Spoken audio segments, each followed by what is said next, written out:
di rumah Allah Ta'ala ini, mudah-mudahan ini satu amal yang bisa mengantarkan kita mendapatkan ridhonya. Amin ya rabbal alamin. Shalawat dan salam semoga senantiasa terlimpah kepada Nabi pilihan Muhammad sallallahu alaihi wasallam yang kita harapkan syafaatnya, pertolongannya, utamanya kelak yaumil qiyamah. Bapak ilmu dalam Allah bisa sampaikan renungan pagi lanjutan rutun kami yang lalu kita berbicara tentang rahasia di balik suksesnya dakwah Rasul Muhammad SAW. Poin pertama, karena Rasulullah berdakwah menggunakan akhlakul karimah.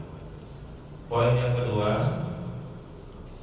rahasia di balik suksesnya dakwah Rasul karena Rasulullah Muhammad SAW pada saat itu hidup dalam komposisi sahabat Nabi yang teramat lengkap. Komposisi sahabat Nabi ini cukup lengkap. Kita tahu ada Abu Bakar Siddiq radhiyallahu anhu, orang tua yang bijak, yang arif, bahkan jadi penasehat Rasul Muhammad SAW. Dan juga beliau tidak segan-segan untuk mendermakan hartanya. Kalau dalam riwayat hadis, seluruh harta beliau dihabiskan untuk berdakwah bersama Rasul Muhammad SAW. Kata Nabi, kenapa nggak posisikan Abu Bakar hartamu? Yang penting Allah masih ada. Artinya tawakalnya kepada Allah luar biasa. Ada sahabat Nabi yang namanya Utsman bin Affan. Di samping menantu beliau kaya raya, hartanya juga sama diinfakkan untuk perjuangan dakwah Nabi. Ada Abdurrahman bin Auf, ada Zubair bin Awam, ada Tolhah bin Ubaidillah. Itu zaman itu termasuk miliarder. Harta mereka kalau sekarang dirupiahkan kira-kira sampai ada 6 triliun, ada yang 3 triliun.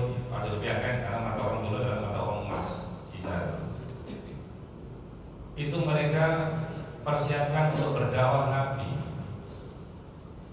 Jadi banyak sekali sahabat-sahabat Nabi yang mendukung dakwahnya Nabi walaupun posisinya berbeda. Job description-nya tidak sama, tapi tujuannya sama, biiznil Islam wal muslimin, untuk menegakkan agama Allah Subhanahu wa taala. Tidak jauh beda kita di masjid. Di masjid itu harus ada pengurus masjid atau DKM, ada pembina, ada marbotnya, ada jamaahnya, ada imamnya, ada donaturnya. Mungkin posisi mereka beda-beda, tapi adalah semuanya mitra ibadah, partner ibadah kepada Allah. Tujuannya sama, menghidupkan rumah Allah, memakmurkan tempat ibadah, dan sama-sama mencari ridho Allah Subhanahu wa ta'ala. Pahalanya semuanya sama, walaupun posisinya berbeda. Sehingga Islam cepat berkembang, maju sekali. Yang terakhir, yang ketiga, kenapa Rasulullah dakwahnya sukses? Karena Rasulullah memiliki sadar vertikal yang kuat. Ibadah Nabi itu luar biasa. Bukan saja 5 waktu seperti kita kerjakan, tapi tidak ketinggalan ibadah sunnahnya. Maka ada qobliyah, ba'diyah, muakkad, ghairu muakkad. Bahkan sholat malamnya Nabi tidak pernah ditinggalkan. Karena Allah tegaskan, wa minal laili fatahajjat bihi nafilatan lak. Muhammad, di sepertiga malam jangan kau tinggalkan untuk tahajud sebagai ibadah nafilah, ibadah tambahan buat kamu. Artinya tahajud buat Nabi wajib. Mungkin buat kita adalah hukumnya sunnah. Bahkan Nabi setiap ada persoalan yang dihadapinya selalu menghadap Allah Ta'ala. Idza hasabahu amrun badaru ila sholat. Dalam hadisnya kalau Nabi punya masalah, langsung segera ambil air wudu, sholat 2 rakaat. Ini kira-kira sholat hajat. Memohon agar diurai persoalan yang dihadapi oleh baginda Nabi, karena tantangan berdakwah berat. Ada riwayat yang lain, di keheningan malam Aisyah radhiyallahu anha, istri beliau, mencari Nabi. Nabi di tempat tidurnya tidak ada. Keluar di dalam masjid gelap, ternyata ada orang yang sujud di situ. Baginda Rasul Muhammad SAW sedang sholat tahajud di masjid. selesai ditanya, ya Rasulullah, waqad ghafarallahu laka ma taqaddama min dzambika wa ma ta'akhkhar. Wahai Nabi, bukankah Allah telah mengampuni dosamu yang lalu, yang akan datang sudah diampuni Allah SWT semuanya. Dan engkau adalah maksud apa ibadahnya begitu amat? Kenapa ibadahnya rajin-rajin amat ya Rasul? Kata istri beliau, Nabi menjawab, ya Aisyah, afala akunu abdan syakura, bukankah aku ini hamba yang harus pandai bersyukur? Makin diampuni dosaku, makin aku harus banyak sujud kepada Allah Subhanahu wa ta'ala. Bahkan dikatakan katanya sampai bengkak kakinya kebanyakan berdiri ibadah sholat sunnah. Ini artinya apa? Kalau orang itu ibadahnya sudah bagus, dia dekat kepada Allah. Kalau orang sudah dekat kepada Allah, kata orang Kulon, everything is running well, semuanya urusan jadi lancar, semua urusan jadi mudah. Saat emergency, situasi darurat, saat kepepet kita, kalau orang sudah dekat kepada Allah, tinggal angkat tangan, ya Allah saya minta ini dan itu, langsung kabul. Contoh kecil, baginda Rasul dulu pernah perang melawan kafir Quraisy, namanya perang Badar Kubro. Pertempuran antara umat Islam dengan kafir Quraisy. Umat Islam dalam riwayat jumlahnya 313. Ini angka jitu. Jadi perang Badar itu pasukan Nabi jumlahnya 313. Ada seorang ulama besar ya, dulu yang namanya Kiai Hamid Magelang, di saat masih hidup. Ada saudara saya sowan ke sana, pengen tahu rumahnya Mbak Hamid, Pasuruan, Jawa Timur.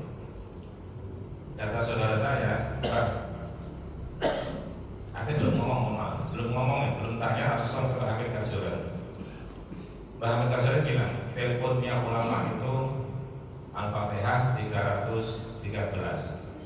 Handphone belum ada saya itu. Telepon rumah sudah ada ya. Jadi mau sowan, mau nanya rumahnya Kiai Hamid Pasuruan mana sih? Soalnya ke Magelang. Kata Mbak Hamid belum nanya, saudara saya tadi. Mbak Hamid bilang teleponnya ulama itu baca Al-Fatihah 313. Ini angka jitu karena beliau itu tiba mengikuti jumlahnya sahabat Nabi yang perang Badar tadi 313. Langsung pulang saudara saya ke Semarang. Sampai di rumah habis sisa baca Al-Fatihah. Saya mau baca Al-Fatihah 313. Saya kirimkan untuk Mbak Hamid. Maaf ya, ceritanya kembali. Saudara saya ke Pasuruan, ke Mbak Hamid Pasuruan, mau nanya rumahnya Mbak Hamid Magelang. Maaf, udah lama ceritanya sih. Ke Mbak Hamid Pasuruan, bilangnya teleponnya ulama baca Al-Fatihah 313. Langsung pulang ke Semarang saudara saya. Sampai di rumah dikirim, saya mau baca Al-Fatihah 313, saya kirimkan Mbak Hamid Kajoran. Namanya sama sih, Kiai Hamid. Kalau yang Pasuruan itu Habib, yang Magelang bukan Habib kalau sana. Kemudian malam mimpi langsung ya, di sekolah malam itu juga mimpi. Kata Mbak Hamid Magelang, di bukan pundaknya saudara saya tadi, Al-Fatihahmu sudah saya terima. Al-Fatihahmu sudah saya terima. Paginya dikejar ke terminal Magelang, nanya-nanya Kajoran mana sih. Tiba-tiba sudah dekat rumahnya, Kiai Hamid Magelang sudah mapak ya, menyambut di depan rumahnya, dipanggil sini dengan bahasa Jawa ya. Setelah dekat, dipegang pundaknya, betul saudara tadi. Al-Fatihahmu Ustaz Tompo, Al-Fatihahmu sudah saya terima. Artinya fakta persis dengan mimpi yang di rumah tadi malam, bahwasanya Al-Fatihah sudah diterima oleh Mbak Hamid Magelang. Yang bilang Mbak Hamid Pasuruan. Nanti apa? Mbak Hamid Pasuruan dengan Magelang itu kontek-kontekan. Itu kelas-kelas waliullah itu begitu. Jadi tidak ada tabir di antara sesama. Tadi saudara saya ke Jawa Timur, mau sowan, mau bicara, belum ngomong jadi tebak dulu. Orang ini pasti mau nanya tentang alamannya Kiai Hamid Pasuruan Magelang. Saya jawab, teleponnya ulama Fatihah 300. Jadi banyak angka-angka jenis seperti itu karena mengikuti jumlahnya pasukan Nabi yang perang Badar. Maka ada sholawat Badar itu sholawat luar biasa. Kembali ke persoalan, bahwasanya Nabi pernah perang Badar melawan orang kafir Quraisy jumlahnya umat Islam 313. Orang kafir jumlahnya 950, 1:3. Strategi perang manapun akan bilang Islam pasti kalah. Peralatan perangnya kafir lengkap, umat Islam tidak lengkap. Yang bawa pedang berapa orang? Tapi modal nekat dan pasrah kepada Allah Subhanahu wa Ta'ala atau tawakal. Di tengah pertempuran umat Islam hampir terpukul mundur oleh kafir Mekah, kafir Quraisy. Nabi dalam kondisi yang emergensi begitu langsung angkat tangan. Kalau saya jabarkan angkat tangannya kira-kira begini. Doanya tinggi-tinggi, doa yang aneh, tangannya diangkat tinggi-tinggi. Di hadis itu sambil ada keterangan kulit ketiak Nabi kelihatan. Kira-kira mungkin orang Arab kan jubahnya lebar-lebar dan lengannya lebar-lebar, kalau begitu harus kan turun dia. Di kulit ketiak Rasul kelihatan. Sorban beliau sampai terjatuh di bawah, diambilin Abu Bakar Siddiq radhiyallahu anhu. Doa Nabi bagaimana? Allahumma ansuduka ahdak wa wa'dak. Ya Allah, berikanlah apa yang telah kau janjikan kepada kami, ya Allah.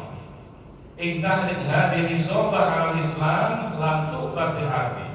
Kalau umat Islam dalam perang Badar Kubra ini kau berikan kekalahan, kalau Islam yang kalah, si kafir yang kau menangkan, kau tidak akan pernah disembah lagi oleh orang setelah aku meninggal. Kalau Islam yang kalah, kafir yang menang, kata Nabi dalam doanya, kau tidak akan pernah dijadikan Tuhan lagi oleh orang-orang setelah aku meninggal. Seolah-olah Allahnya diultimatum oleh doa Nabi. Abu Bakar di samping Nabi, ya Rasul cukup doanya jangan ditambah ya Rasul. Pasti Allah mendengarkan doa Nabi. Langsung Allah jurudan lam taroha. Allah turunkan para malaikat yang tidak kelihatan oleh mata kita ikut berperang. Nabi cuma ngambil kerikil dia, dilemparkan ke arah musuh.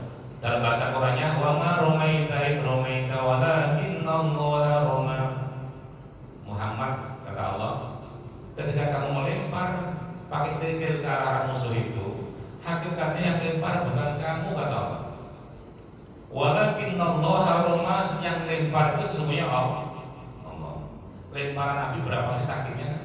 Kerasnya ya. Ngambil kerikil dilemparkan ke orang, walaupun jarak 2 meter, nggak bakal mati kira-kira begitu. Kalau fisiknya Nabi sendiri dia, tapi hakikatnya kata Allah yang lempar itu aku, kata Allah. Walaupun pakai tanganmu, hakikatnya lempar aku. Maka kerikil jadi peluru. Musuh lari tunggang-langgang semuanya. Imam Ali gak punya pedang, ambil itu ya, sarang kayu itu ya, ranting pohon. Tiba-tiba jadi pedang itu. Ini dalam sejarahnya ya, dalam riwayatnya. Karena umat Islam gak banyak peralatan perangnya. Itulah yang dalam bahasa Quran kan min fiatin qalilatin ghalabat fiatan katsiratan bi'idznillah. Berapa banyak pasukan yang sedikit bisa mengalahkan pasukan yang banyak dengan izin Allah. Tadi perang Badar tadi umat Islam cuma 313, kafirnya 960, kalah kafir. Kemenangan yang dibilang ada di hadis. Kenapa? Doa Rasul dengan Allah Subhanahu. Orang kalau ibadahnya sudah bagus, 5 waktunya bagus, qobliyah ba'diyah dijalankan dengan baik, tahajudnya tidak ditinggalkan, insya Allah kapan-kapan kita perlu Allah, request Allah, curhat kepada Allah, langsung dikabulkan Allah Subhanahu. Maka kata Nabi dalam kata Allah dalam hadis lain, Allah bilang ke Nabi Muhammad ketika pulang Isra Mi'raj, Muhammad wadum ala tahajud fa inna nusrata ma'qiyamil lail. Walaupun sudah ada 5 waktu Muhammad, jangan lupa kamu sholat malam, kata Allah. Kenapa? Fa inna nusrata ma'qiyamil lail. Pertolonganku ada di sana. Kalau sholat waktu orang biasa sudah kerjakan, bukan merendahkan, bukan. Tapi kalau tahajud itu ditahan dengan malam, orang pada ngorok, pada tidur, kita curhat kepada Allah, seolah langsung bisa tembus di hadapan Allah Subhanahu wa Ta'ala. Kesimpulannya, kenapa dakwah Rasul sukses? Sekurang-kurangnya ada 3 alasan. Pertama, Rasul berdakwah dengan akhlakul karimah.